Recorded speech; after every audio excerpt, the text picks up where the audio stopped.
Você está viajando através de outra dimensão. Uma dimensão não só de imagens e sons, mas também da mente. Uma jornada a uma maravilhosa terra, cujas fronteiras são as da fantasia. Há um sinal logo à frente, avisando que sua próxima parada será em Além da Imaginação. I'm sorry. I didn't know. Rest in peace, buddy. Rest in peace, kid.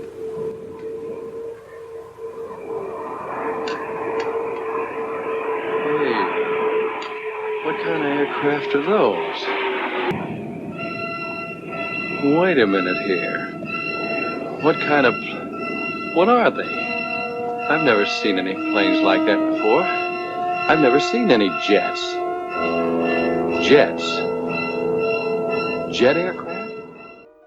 Olá, ouvinte! Seja bem-vindo ao nosso podcast, onde nós tratamos da série clássica Além da Imaginação. Eu sou Angélica. E eu sou Marcos. E nós iremos agora, então, falar sobre o episódio número 37, episódio chamado King Nine Will Not Return, né, que seria King Nine Não Retornará, episódio que foi ao ar no dia 30 de setembro de 1960, pela CBS, né? Detalhes, né, curiosidades desse primeiro episódio da segunda temporada, que foi o primeiro episódio onde o Rod Serling aparece, né, Marcos? No início do episódio, normalmente a gente só escutava uma narração com a voz dele. Sim, aí a partir desse episódio passou a ser mais comum que ele aparecesse. Você tinha a abertura ali, a situação era introduzida e logo depois aparecia o Serling falando alguma coisa sobre a trama, sobre o que está acontecendo, colocando na cabeça da gente as dúvidas e a curiosidade sobre que história está sendo contada ali. Isso foi repetido ao longo de vários episódios, né?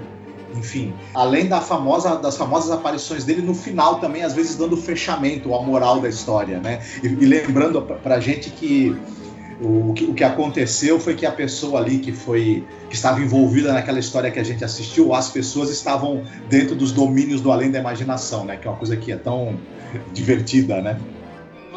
Sim. Esse episódio aí, ele é episódio dirigido por um diretor chamado Buzz Kulick, que eu particularmente não conheço, assim. Eu sei que é um diretor, acho que muito de trabalho assim, de televisão, né, séries e tal. Tava dando uma olhada no IMDb. E ele dirigiu 9 episódios, né, da série Além da Imaginação. E tem também uma curiosidade que aparentemente é a primeira vez que aparece a música do Marius Constant na série e tal, né, uma partitura que na verdade seria do Fred Steiner, né, que também é um outro compositor muito famoso. Uhum. Esse diretor, o Buzz Kulick, ele era um cara que ele veio da televisão, nos anos 50 ele dirigiu teledramas, Playhouse 90, entre outros, né? Nos anos 60 ele dirige bastante episódios de séries famosas, Gunsmoke, Além da Imaginação, para citar só duas, né, que passaram na TV brasileira, para o pessoal poder lembrar. E nos anos 70 ele dirige vários filmes para televisão. Talvez o pessoal se lembre, um filme que ele dirigiu que passou muito na TV brasileira é aquele Ziegfeld, O Homem e Suas Mulheres. Esse eu não assisti. Quem tiver mais do que 40 anos vai talvez lembrar, talvez tenha assistido esse filme, mas ele é um diretor cujo trabalho não é tão conhecido assim. Acho que os momentos mais marcantes da carreira dele são realmente dirigindo episódios do Além da Imaginação. Inclusive ele dirigiu alguns episódios maravilhosos da série, muito bons, que a gente vai falar sobre eles ainda. Ah, sim, com certeza. E eu acho que a coisa mais fantástica desse episódio, porque é muitíssimo bem atuado, é a participação ali do Bob Cummings, né, como o Capitão James, né, que é inacreditável a atuação desse cara, né, Marcos? Uhum. O Bob Cummings, ele era um cara muito famoso, né? Ele é uma lenda da televisão americana por conta daquele show de comédia que ele fazia, que é o Bob Cummings Show. Uhum. Enfim, em que ele fazia também um veterano de guerra, inclusive, né, mulherengo. e tal, que foi bastante popular. Ele é um cara que está desde os anos 30. Ele começou fazendo comédia nos anos 30, começou na Broadway e depois foi para o cinema. E é interessante, uma curiosidade na vida dele, é que ele queria muito ingressar na carreira de ator, mas ele não conseguia emprego. E ele até se contentou em trabalhar numa agência, no escritório que agenciava atores, para poder ficar, né, de olho ali no mercado e ver se surgia um trabalho mesmo atuando. Ele não conseguia, só que ele, trabalhando nessa agência, falaram para ele o seguinte: olha, cara, 3/4 dos atores que trabalham na Broadway são ingleses. Aí ele falou: é mesmo? Aí ele ficou pensando nisso, né? Foi até a Inglaterra, deu uma viajada para lá para tentar sentir o clima do país, conversar com as pessoas e, né, tentar entender por que será que tanto ator inglês era preferido pela Broadway, só que ele teve a ideia de fingir que era inglês. Criou um pseudônimo, ficou lá na Inglaterra um tempo conversando com o pessoal, tentando imitar o sotaque, o jeitão dos ingleses. Ele conseguiu, tanto que ele foi contratado e começou a trabalhar na Broadway com o nome inglês. Mais pra frente, ele também vai tentar no cinema com o nome falso, novamente consegue também, e depois que a coisa engatou, deu certo, ele começou a usar o nome verdadeiro dele, que tá tudo certo, né? Ah, legal.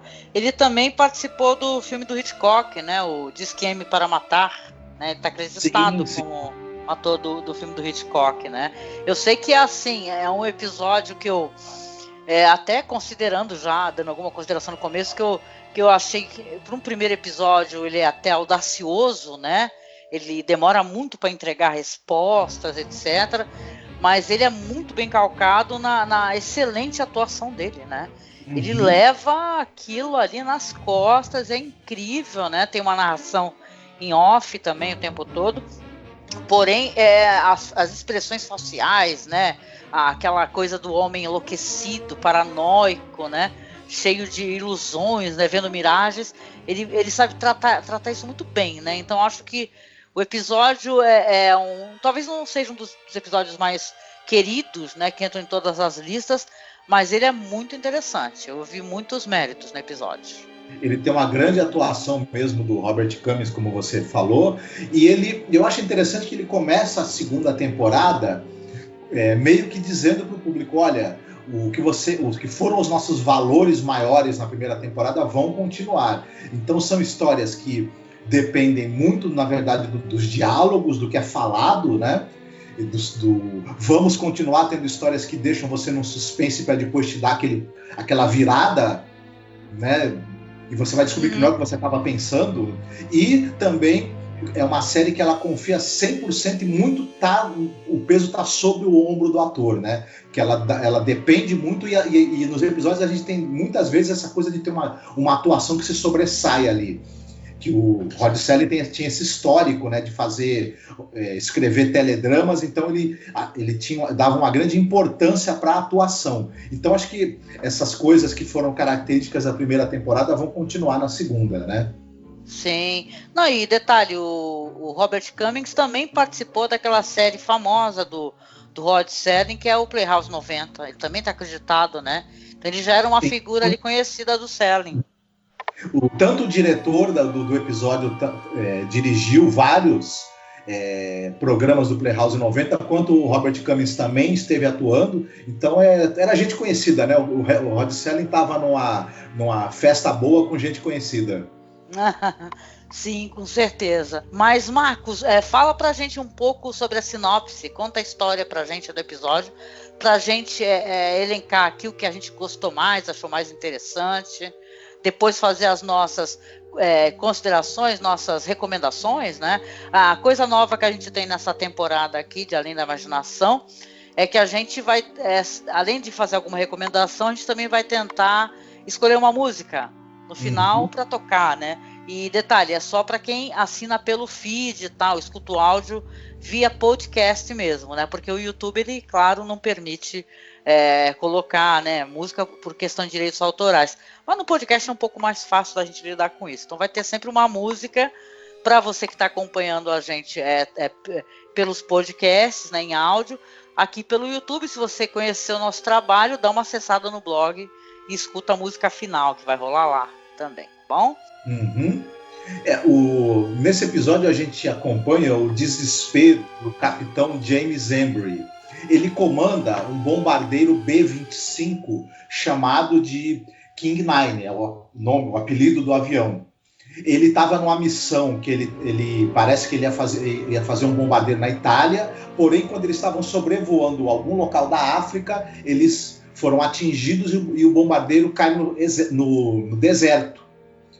O capitão, com a queda, ele é jogado, né? Ele é jogado através da janela do avião, da ponte de comando do avião, e acaba acordando várias horas depois com a cara na areia, sozinho, só tá ele e os restos do avião, que caiu no deserto, a nave tá bem arrebentada, com estilhaços jogados para todo lado, e ele começa desesperadamente a tentar saber o que aconteceu com a tripulação, porque ela tinha mais uns 4 ou 5 soldados na tripulação, e ele tá sozinho. Ele não sabe como é que ele sobreviveu à queda, e o que ele tá fazendo ali sozinho, e cadê o pessoal? E ele se sente muito responsável. Detalhe, ele fala isso muitas vezes, que ele comanda aquela operação, a vida daqueles homens é a responsabilidade dele, ele quer conseguir fazer a missão e trazê-los de volta sãos e salvos, porém, ele não sabe onde eles estão, o que aconteceu ali. E à medida que ele vai tentando conseguir respostas e não consegue essas respostas, o desespero dele vai aumentando cada vez mais. E a gente, junto com ele, está querendo saber, né? Quem que houve exatamente? Ele, na verdade, está morto? Ele está em coma? Ele está ali no deserto, na verdade, agonizando, e aquilo tudo é da imaginação da cabeça dele, enquanto ele agoniza esperando a morte chegar pela falta de água e pelos ferimentos? Ele está no céu, está no inferno? Saberemos assistindo o episódio. Exatamente, né? Ele fica o tempo todo, a questão da responsabilidade, ele fala, eu sou responsável por essas vidas, aonde estão essas pessoas? Tem um momento que ele encontra um cantil, né? Aí ele começa a chamar o cara, chama o cara, começa a tomar aquela água e começa a ter a visão de um tripulante lá dentro, né? Então ele está o tempo todo tentando descobrir o que está acontecendo. A certo momento ele fala, eu morri, né? Eu devo estar, sei lá, no limbo, né? Eu devo estar louco numa cama de hospital, né? Ele mesmo começa, ele parece espectador, isso é interessante, tentando descobrir o que está acontecendo com ele. Não, esse cara tá morto. Não, no final vai descobrir que ele morreu, né? E tal. Não, peraí, o cara tá no hospital, o cara tá louco, o cara tá preso numa solitária, ele fala, né?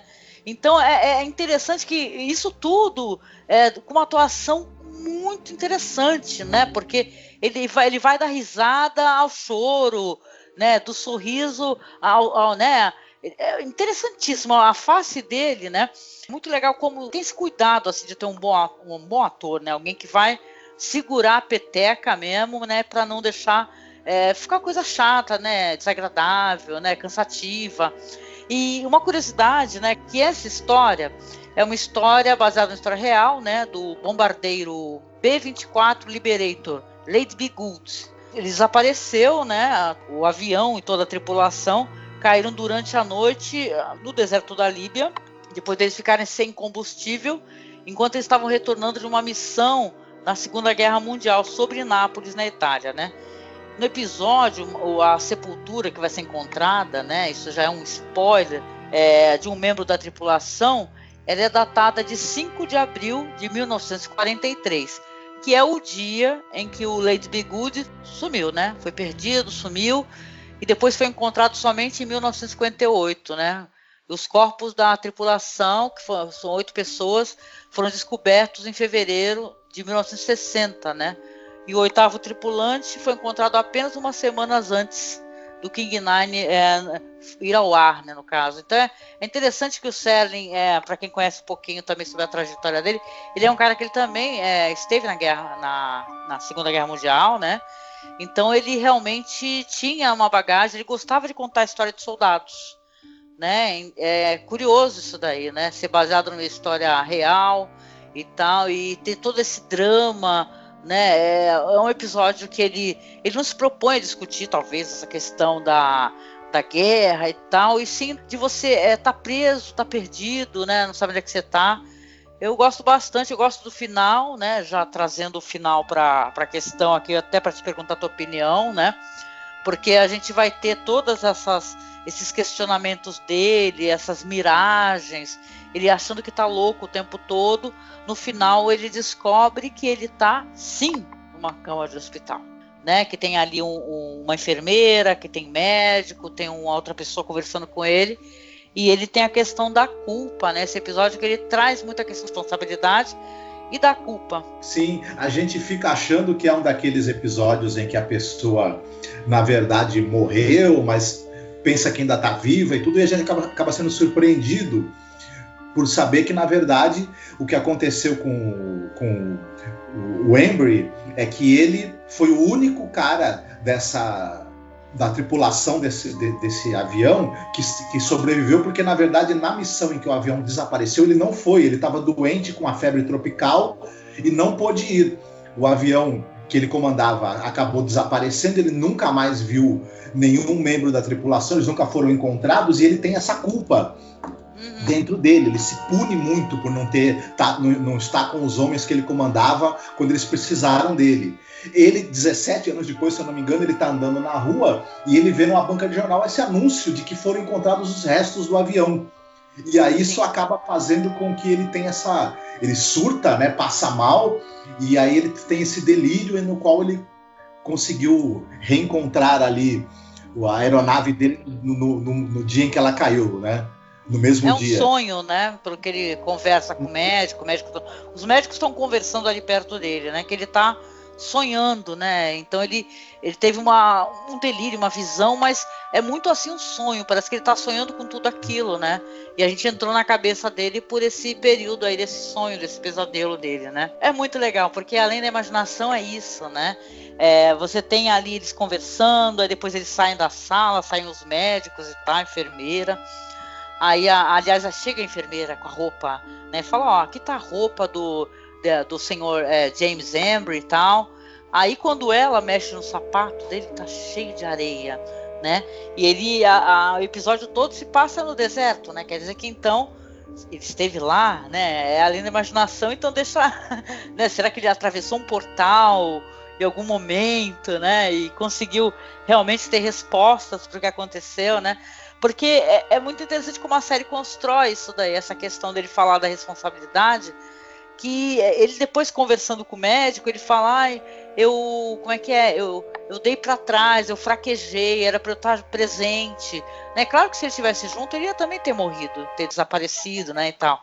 Mas ele sente essa culpa, né? Isso atormenta pra caramba ele, né? E aquele final onde ela tá levando as roupas dele, o sapato vira e tá cheio de areia, aquilo é sensacional, né? Então deve ter explodido a cabeça das pessoas, com certeza. Uhum. Sim, é um final muito interessante que acaba dando mais camadas aí pra história, né? Sim. E o que você gostou mais do episódio, assim? A gente elogiou muito, né? Eu pelo menos elogiei muito o ator, né? O que você gostou mais, que você gostaria de mencionar?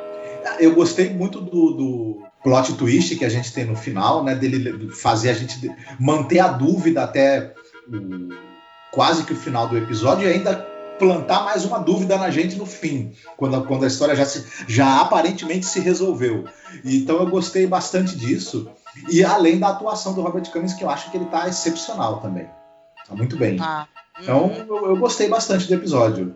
Eu gostei bastante. A abertura tá diferente, tá mais curta também, né? Não tem aquelas falas longas e pausadas e maravilhosas, né? Então tá muito mais curto. Sendo bem sincera, eu gosto assim quando é mais longa. Sabe, aquele negócio, toda aquela longa introdução, acho bonito, né? Parece que a gente tá se preparando, né? Tá atravessando ali aquele portal da além da imaginação, né? Indo pro terreno do imaginário. Então é tão legal.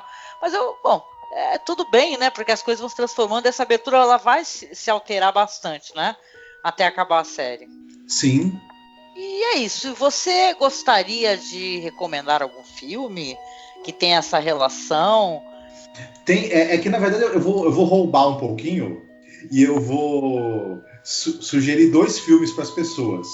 né? Passava na TV brasileira volta e meia um filme chamado Memphis Belly, a Fortaleza Voadora, que era o filme acompanhava ali as missões de um avião B-17, um bombardeio B-17, durante a Segunda Guerra Mundial. O filme passou várias vezes na televisão, enfim, tem vários atores conhecidos, é um filme, se não me engano, dos anos 80, anos 90 e tudo. Mas esse filme, ele é inspirado num documentário que foi feito nos anos 40, em 44, dirigido pelo grande diretor William Wyler. E esse documentário seguia, né, a última missão de um bombardeiro B-17 chamado Memphis Belly durante a Segunda Guerra Mundial. Então, para quem tem interesse sobre essa questão de como eram os combates aéreos, como é que eram a vida dos pilotos durante a Segunda Guerra Mundial, tudo bem que o avião que é focado nesse documentário e no filme que eu estou falando não é o mesmo avião, é outro modelo. Mas dá para a pessoa ter uma ideia muito boa de como era isso e do perigo que era também, dos riscos que estavam envolvidos nas missões. Então é uma dica aí. Para quem... Muita gente já viu o filme Memphis Belly, mas quem quiser assistir o documentário do William Wyler de 1944, vale muito a pena, é muito interessante mesmo. Assim. Tá certo. Olha, eu ainda inspirada na perda que a gente teve recente do Kirk Douglas, é um filme de guerra, é uma outra guerra, tá? Mas dentro da temática da guerra, eu gostaria de recomendar o Glória Feita de Sangue, tá? Do Kubrick, que para mim é um dos melhores filmes, né, do gênero. Estou sempre recomendando, e é interessante a gente poder analisar a questão da guerra sob uma ótica crítica, né? Criticando, né, o que é a guerra, o que é a guerra para o soldado, né? Então, fica assim. E é isso, né, gente? A gente terminou aqui o nosso primeiro podcast da segunda temporada de Além da Imaginação. Eu quero agradecer, claro, sempre aqui a companhia de vocês que estão assistindo o nosso vídeo aqui no YouTube, ou estão acompanhando assim no nosso feed lá pela Apple Podcasts ou Spotify. Então, a gente está junto aqui, vamos ter novamente, claro, 2 podcasts por semana, saindo sempre às quartas e sextas-feiras, tá? Então pode acessar a nossa página lá, que é masmorracine.com.br, ou o nosso grupo, né? Vê se você entra lá para poder conversar com a gente lá, que é o nosso grupo Fãs de Além da Imaginação. A página, infelizmente, do podcast, a página Além da Imaginação Podcast, o Facebook deletou a nossa página. A nossa página tinha muitos vídeos, tá, de episódios, e o Facebook foi lá e ó, Facebook, cortou. Tá, mas sem problema, porque sempre nas nossas publicações vai haver o link para você assistir o episódio com legendas.